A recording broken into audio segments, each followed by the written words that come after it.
Assalamualaikum warahmatullahi wabarakatuh. Selamat pagi, salam sejahtera untuk kita semua. Bapak Ibu Asesor Serdos yang saya hormati dan saya banggakan.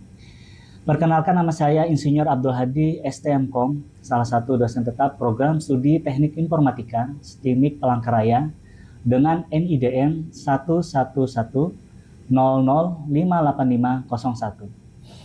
Pada kesempatan kali ini, saya akan menyampaikan sebuah video pengajaran yang merupakan bagian dari pernyataan diri dosen dalam unjuk kerja Tridharma Perguruan Tinggi atau PDD UKT-PT pada bidang pengajaran.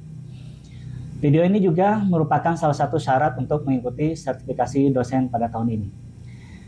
Saya mengampu mata kuliah Jaringan Komputer Lanjut yang merupakan mata kuliah pilihan berbobot 3 SKS yang diberikan pada semester ganjil dan dilaksanakan dalam 16 pertemuan termasuk UTS dan UAS. Dalam proses pengajaran, saya menerapkan pendekatan DIA.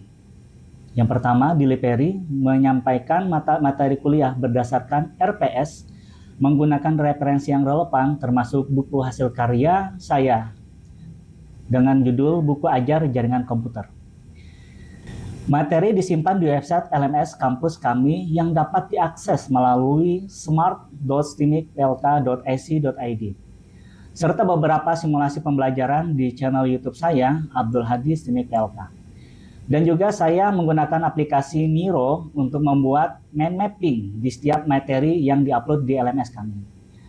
Dalam upaya mengoptimalkan aspek keterampilan dan menyelaraskannya dengan kebutuhan industri, saya menerapkan strategi pembelajaran berbasis simulasi menggunakan aplikasi Cisco Packet Tracer dan virtualisasi perangkat lunak Mikrotik. Selanjutnya, yang kedua, interaction. Mahasiswa diperbolehkan bertanya langsung di kelas maupun melalui grup WhatsApp yang telah dibuat. Saya mengoptimalkan penggunaan media pembelajaran digital untuk mendukung pembelajaran seperti aplikasi Quizzes, aplikasi Miro, dan aplikasi ClassPoint untuk menyesuaikan kebutuhan pembelajaran. Yang ketiga adalah assessment. Evaluasi dilakukan melalui tugas, kuis, UTS, dan UAS. Adapun capaian pembelajaran pada mata kuliah ini yaitu mahasiswa diharapkan satu, mampu merancang dan mengelola sistem jaringan komputer yang efisien dan aman pada sebuah organisasi. Yang kedua, mahasiswa mampu menjelaskan langkah-langkah instalasi. Yang ketiga, mahasiswa mampu menyusun administrasi jaringan. Selanjutnya, materi pembelajaran. Materi utama meliputi 1. Pengantar jaringan komputer lanjut. 2. Perkembangan teknologi jaringan terkini. 3. Penerapan subnetting. 4. Konfigurasi perangkat jaringan. 5. Konsep dan implementasi DHCP. 6. Routing statis. 7. Routing dinamis menggunakan RIP dan WASPAP. Ke-8. Routing dinamis BGP. 9. Implementasi DNS. 10. Implementasi firewall. 11. Server gateway dan NAT. 12. Implementasi proxy server. Adapun proses pembelajaran dilakukan secara tatap muka langsung maupun maya. Metode yang digunakan antara lain: 1. Ceramah, penyampaian materi secara lisan. Yang kedua, simulasi, praktek konfigurasi jaringan menggunakan virtualisasi Mikrotik dan Cisco Packet Tracer. Yang ketiga, demonstrasi, saya menunjukkan secara langsung cara konfigurasi perangkat atau layanan jaringan. Yang keempat, diskusi atau tanya jawab, sesi interaktif di awal atau di akhir perkuliahan. Yang kelima, student-centered learning, mahasiswa aktif menganalisis dan menyelesaikan studi kasusnya. Yang keenam, project-based learning, mahasiswa membuat proyek konfigurasi jaringan sebagai produk pembelajaran. Adapun interaksi dosen dan mahasiswa pada perkuliahan ini yaitu diskusi kelas dan penyampaian pendapat, tanya jawab mengenai materi, aplikasi bantu media pembelajaran, ClassPoint, Miro, dan Quizzes, presentasi hasil tugas di depan kelas atau media YouTube. Terakhir adalah konsultasi langsung atau melalui aplikasi chat. Selanjutnya, komponen penilaian terdiri dari 1. Partisipasi kelas 5% yang diambil dari aplikasi ClassPoint dan Quizzes. Yang kedua, penugasan 10% berupa luaran dokumen mini proyek atau presentasi. Yang ketiga, tugas proyek 35% dengan luaran presentasi atau video konfigurasi. Yang keempat UTS 20% dan kelima UAS 30%. Adapun seluruh nilai diinput melalui sistem LMS akademik kami di smart.snimikplk.ic.id. Adapun referensi buku wajib menggunakan satu buku ajar jaringan komputer 2004 yang saya buat atau saya karang bersama rekan sejawat. Yang kedua buku ajar keamanan jaringan komputer 2024 yang saya juga karang bersama rekan sejawat. Yang ketiga Cisco CCNA Routing and Switching ya yang diterbitkan tahun 2022. Yang terakhir adalah Sterling William Komunikasi Data Komputasi pada tahun 2001. Selanjutnya untuk referensi pendukung yang diambil dari penelitian yaitu satu laporan penelitian yang terpublikasi di perpustakaan dengan judul Desain Topologi Jaringan Kemenak Kota menggunakan metode PPDIOO 2024 yang saya buat dengan tim saya. Yang kedua, artikel publikasi pengabdian saya dengan judul Implementasi Pilan Soho di SMK pada tahun 2021. Yang ketiga, artikel publikasi penelitian saya dalam judul Layout Data Center Diskominfo Kalteng 2021. Demikian penjelasan mengenai mata kuliah jaringan komputer lanjut yang saya ampu. Untuk melihat proses pembelajaran secara langsung, silakan simak video rekaman berikut. Wassalamualaikum warahmatullahi wabarakatuh. Selamat menyaksikan. Baik, Assalamualaikum warahmatullahi wabarakatuh. Selamat siang semuanya. Yang Waalaikumsalam warahmatullahi wabarakatuh. Oke, baik. Di sini sudah berhadir Mas Wayan, Mas Rian, Justin juga, Revina, Ervina, Alexander, sama Mas Jamil. Mudah-mudahan diberikan kesehatan dan diberikan kemudahan ya dalam pembelajaran. Baik, di sini Bapak akan memberikan materi terkait mata kuliah jaringan komputer lanjut ya, di mana kita sudah masuk di materi ke-7. Nah, pada materi ini Bapak akan memberikan materi terkait DHCP. Oke, baik, sebelum Bapak mulai, Bapak izin share screen dulu. Kita akan melakukan absensi dan doa. Oke, silahkan sebelum memulai pembelajaran hari ini, teman-teman semuanya bisa join dulu di Join My Quizzes. Saya kirim dulu linknya di chat.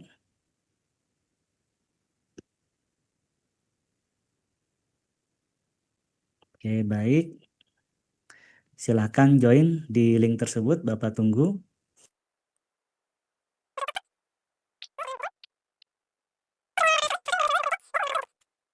Oke, sambil menunggu teman-teman yang join, alangkah baiknya kita berdoa. Di sini Bapak minta tolong salah satu kalian untuk berdoa dan nantinya memberikan motivasi ya. Seperti biasa, Bapak klik saja spin ya.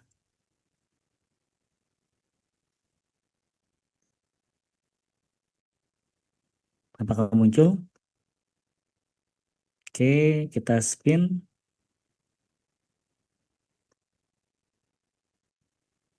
Oke, di sini munculnya Rian ya. Oke, Rian, silakan Rian untuk memulai dengan doa. Baik semuanya, sebelum kita memulai perkuliahan kita pada hari ini, alangkah baiknya kita berdoa menurut agama dan keyakinan kita masing-masing. Berdoa dipersilahkan.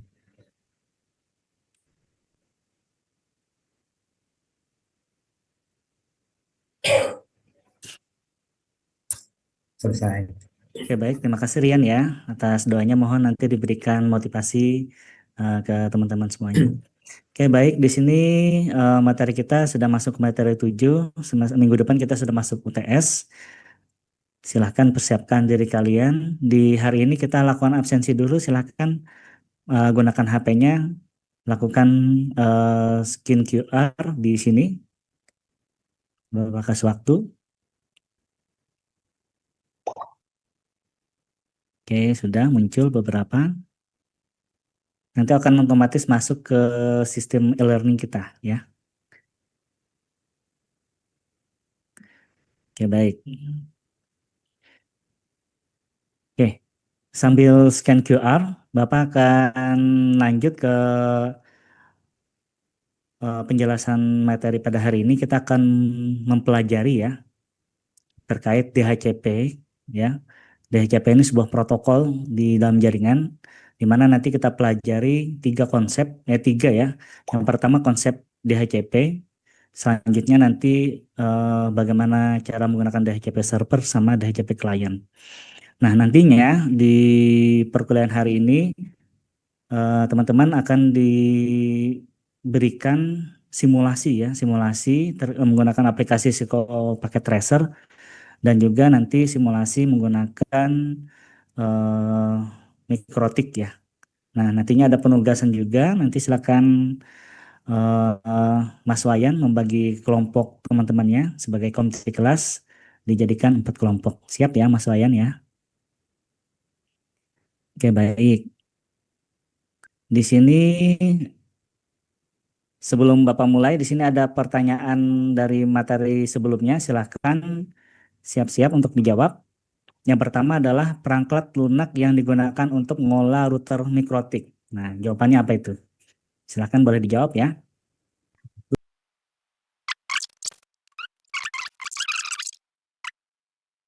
3, 2, 1.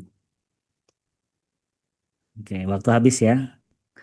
Di sini eh, masih Mas Aris ya sebagai pemenangnya. Oke, baik. Kita lanjut ya. Jadi kita akan mempelajari DHCP. Jadi DHCP itu Dynamic Host Configuration Protocol, di mana si DHCP atau protokol ini akan memberikan alamat IP. Alamat IP kan sudah kita pelajari di pertemuan 3 dan 4 ya. Nah, alamat IP ini akan diberikan secara langsung ke klien, sehingga mempermudah dari sisi klien dan dari sisi admin juga, administrator. Nah, yang diberikan itu apa aja ya? Yang diberikan itu nanti ada 5 layanan, yaitu IP address akan diberikan, default gateway-nya juga diberikan, net mask juga, DNS, dan domain.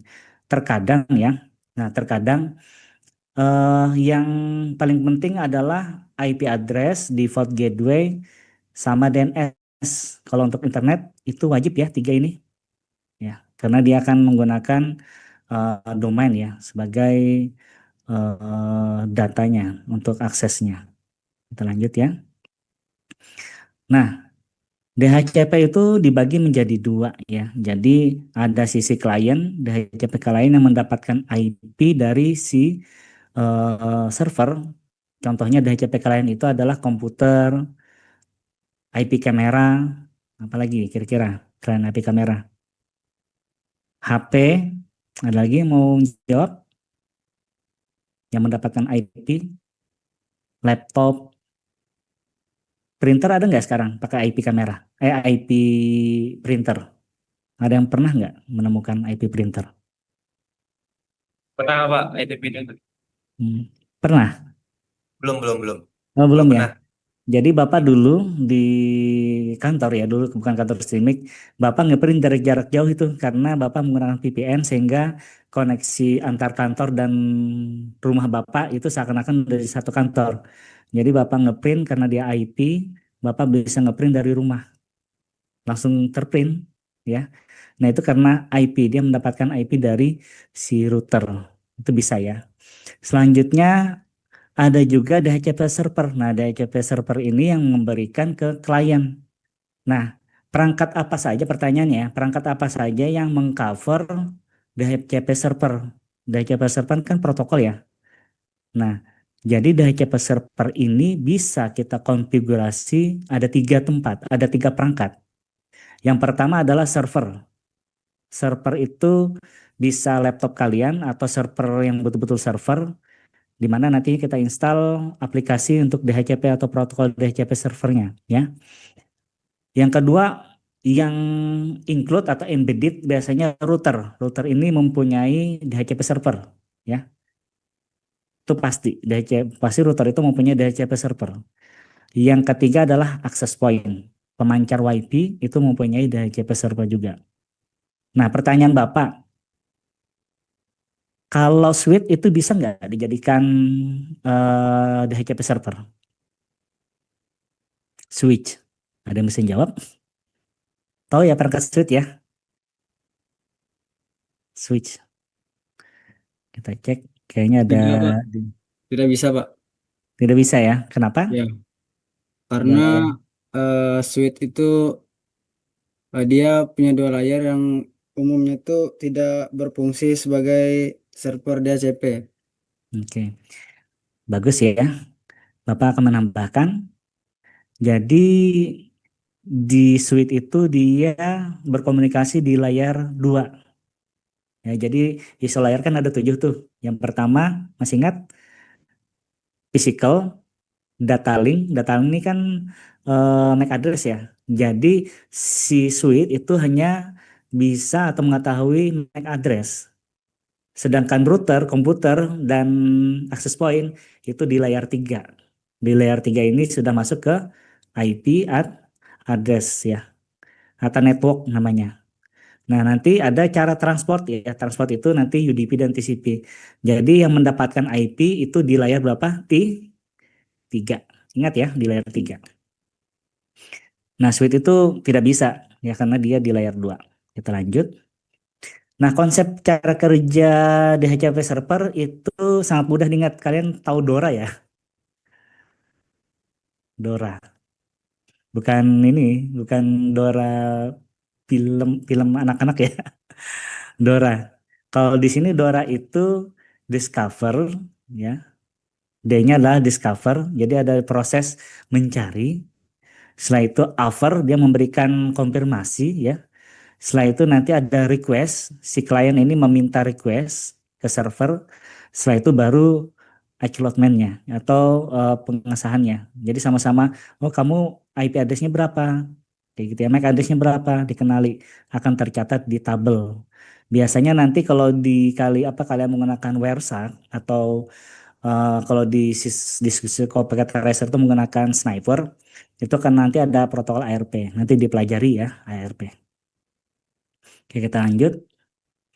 Nah, nanti kita akan melakukan latihan simulasi ya, simulasi Cisco Packet Tracer. Di sini Bapak menggunakan Cisco Packet Tracer di mana sudah Bapak buatkan seperti ini. Oke, kita bayangkan ya, kalau kita mempunyai project di mana projectnya itu harus terkoneksi dengan internet dalam waktu 5 menit. Bisa nggak kalian satu-satu masukkan IP address? Satu-satu seperti ini. Buka satu komputer, config, IP-nya dimasukkan statis. Waktunya 5 menit. Kira-kira bisa nggak Mas Wayan atau yang lain? Mas Rian. Kalau saya tidak bisa, Pak. Berapa Karena kalian itu ya? kan PCPT-nya itu ada banyak gitu. Jadi kita perlu ketelitian mau masangnya satu persatu. Jadi Hmm. menurut saya 5 menit itu tidak cukup Berapa kali ya? buat saya. Apalagi bisa tertukar IP-nya ya, kayaknya ya. Ya, saya takutnya tertukar. Apalagi nanti contoh nih Wayan sama Nazia, contoh. Nazia nanti kamu di bagian sini, nanti aku bagian sini. Bisa jadi tertukar nanti IP-nya. Ya. Nah, di sini ada beberapa komputer ya, di mana komputernya ini belum terkonfigurasi IP address. Kita akan mencoba memasukkan IP address-nya dengan server yang sudah Bapak setup. Jadi kalau kita setup server, kita aktifkan services-nya. Ya. Services-nya apa? DHCP. Kita klik DHCP. Nah, defaultnya adalah off ya. Jadi DHCP-nya ini kita on-kan. Kita pasang di mana? Kalau umpamanya portnya banyak, ya kita pasang di port yang kita tuju. Kebetulan ini satu. Jadi di pas Ethernet 0 akan memberikan layanan DHCP server ke switch ini ya. Jadi switch itu hanya menerima ya. Jadi di sini IP address-nya 11, nanti akan start IP-nya dari 12. Oke, kita coba on kan. Lanjut kita pasang kabelnya, kita menggunakan kabel otomatis di sini. Udah ya. Nah, services ini tidak serta-merta langsung jalan ya. Jadi kita coba fast forward atau dipercepat. Jadi ada jedanya biasanya. Ini Bapak percepat, kita coba mengecek satu komputer saja. Oke, baik. Konfigurasi. Oke, di sini sudah masuk IP-nya 12 ya. Otomatis ketika kita kirim paket dari sini ke sini itu pasti bisa successful ya. Coba Ini lagi config. Silakan boleh dicoba ya. DHCP ini kan masih kosong nih. Jadi teman-teman tinggal mengubah ya settingan statik menjadi DHCP, otomatis akan diisi secara otomatis oleh DHCP server. Nah ini pasti bisa terkirim. Kirim ke sini. Ini successful. Ini Bapak kirim lagi yang nomor 3 itu pasti nggak bisa. Di sini ya, kirim sini. Itu nggak bisa. In progress, pilot. Kenapa? Karena dia nggak tahu alamat IP-nya ya. Sampai di sini dapat dipahami? Oke, baik. Nah, nantinya juga tadi ada 3 komponen ya. 3 komponen atau 3 perangkat ini semuanya support layar 3 atau bisa IP address. Contohnya pakai access point ya, Bapak klik access point. Kalau di router sudah pasti ya, karena di router tinggal kita konfigurasi di parameternya, kita bisa langsung memberikan IP address. Nah ini, kalau di access point WiFi itu tinggal kita aktifkan DHCP server enable. Di sini 3 ya. Oke baik. Kabel ini kita pindah ke sini. Ethernet 1 ya. Ini WAN, Wide Area Network, ini adalah WLAN, Wireless LAN. Oke, ini masih kuning, kita forward sampai hijau. Nah, sudah. Kita coba. Di sini tadi awalnya kan IP-nya yang dapat dari server 1 ya. Di sini kita coba cek 31, seharusnya 31. Oke. Ini masih 1 ya, kita statik dulu. Kita DHCP. Nah, ini sudah ya berubah. Nah, 3.100. Nah, inilah fungsi dari DHCP ya. Pak, pernah nggak Bapak pengalaman DHCP seperti ini? Ini pernah ya? Bapak saat apa ya? Saat menguji tes di KPU ya. Mereka dadakan ternyata nggak ada server, Bapak bawakan routernya. Jadi otomatis cepat konfigurasinya. Oke, baik. Selanjutnya dari Mikrotik itu sangat gampang ya. Bapak akan lihatkan di sini virtualisasi kita sudah kemarin sudah mempelajari virtualisasi VirtualBox. Kita cek dulu. Oh, di sini sudah ada VirtualBox-nya. Nah, di sini ya. Ini si klien. Si klien ini belum mendapatkan IP. Ini masih seperti ini. Nah, Bapak sudah mengaktifkan Mikrotik di sini.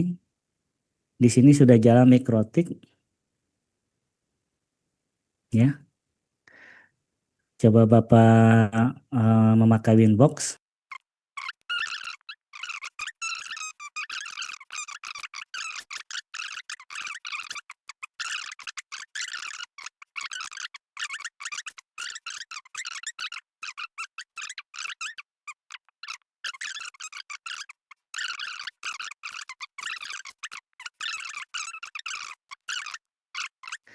Selanjutnya kita akan mencoba evaluasi ya.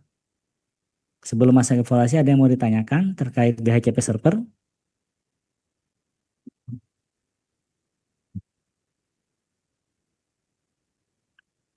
Oke, belum ada.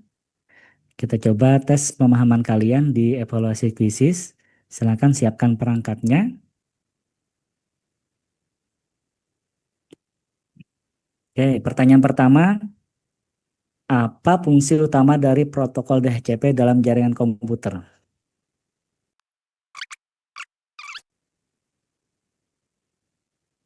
Oke, kesimpulan ya. Jadi tadi dimenangi Aris Anli, selamat ya. Setelah Aris Anli tadi siapa? Aris, siapa lagi tadi? Apa lupa ya. Aris, David, sama Justin tadi ya. Oke, baik Bapak lanjutkan. Untuk kesimpulannya ya, DHCP itu protokol. Jadi protokolnya ini yang memberikan alamat IP secara otomatis ke siapa? Ke DHCP klien atau perangkat klien. Nah, perangkat klien itu berupa banyak ya. Jam tangan smart home itu termasuk nggak kira-kira? Ada yang bisa jawab nggak? Iya atau tidak? Smart watch yang terhubung dengan WiFi. Apakah Ya, gimana Wayan? iya Bukan, Pak. Pak. Ada yang bukan? Ada Wayan? Iya, Kalau saya ya Pak. iya. Yang bukan siapa? Revina. Saya Revi, Pak. Ya. Oke. Yang betul kalau ada dua jawaban ya. Kalau smartwatch-nya tidak terhubung dengan WiFi itu tidak termasuk, tapi dia itu kalau terhubung dengan WiFi dia termasuk DHCP klien. Ya. Nah, DHCP server itu dia mekanismenya menyewakan ya. Apa yang disewakan? IP address, subnet, default gateway, DNS, dan domain. Ini yang diberikan oleh IP DHCP server. Yang paling wajib adalah IP address sama subnet. Subnet mas ini dua. Tetapi kalau mau internet minimal ada 4, gateway-nya juga dan server juga. Seperti itu. Untuk proses kerja DHCP server itu ada 4. Kita ingat-ingat DORA ya. Seperti itu. Nah, dengan adanya DHCP itu mempermudah ya administrator atau pengelola jaringan agar efisien sama minim kesalahan. Efisien ini dari waktu ya akan mempermudah. Oke, baik.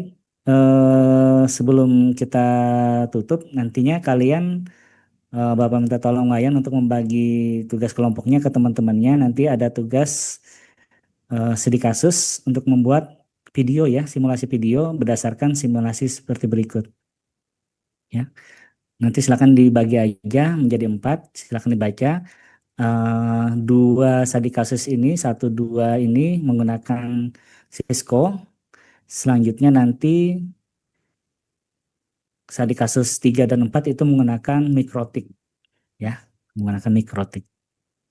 Oke, baik. Untuk materi selanjutnya kita akan membahas terkait routing ya. Ini sangat banyak digunakan nantinya ketika mau mengakses beberapa router yang banyak ya. Ini akan dipelajari. Untuk materinya nanti silakan bisa diakses di aplikasi Smart ya. Dan juga nanti ada beberapa buku yang Bapak buat ya. Buku ajar jaringan komputer itu ada materi routing di sini. Untuk keamanan seperti firewall itu ada di keamanan jaringan komputer. Jadi firewall di di Mikrotik dan Cisco seingat Bapak ada di sini ya. Ada dijelaskan. Ada beberapa juga artikel ilmiah yang Bapak masukkan, laporan penelitian juga untuk terkait jaringan komputer seperti itu. Silahkan nanti dibaca ya. Untuk selanjutnya, sebelum mengakhiri pembelajaran hari ini, Bapak persilahkan Rian tadi ya, untuk memberikan kata bijak atau quote pada sore hari ini. Silahkan Rian. Baik Pak. Mungkin seperti ini. Pilihlah apa yang kita mau, tapi bertanggung jawablah atas apa yang kita pilih. Jadi jika kita berani memulai sesuatu, maka kita harus berani juga untuk menyelesaikan. Oke, baik. Sekian. Terima kasih Rian ya. Kita applause buat Rian ya. Oke, pembelajaran hari ini Bapak cukupkan. Mudah-mudahan kalian diberikan kesehatan, ya, diberikan kemudahan belajar di STIMIK Palangkaraya. Bapak ucapkan salam. Assalamualaikum warahmatullahi wabarakatuh. Selamat siang, selamat beraktivitas kembali. Siang, Pak. Waalaikumsalam.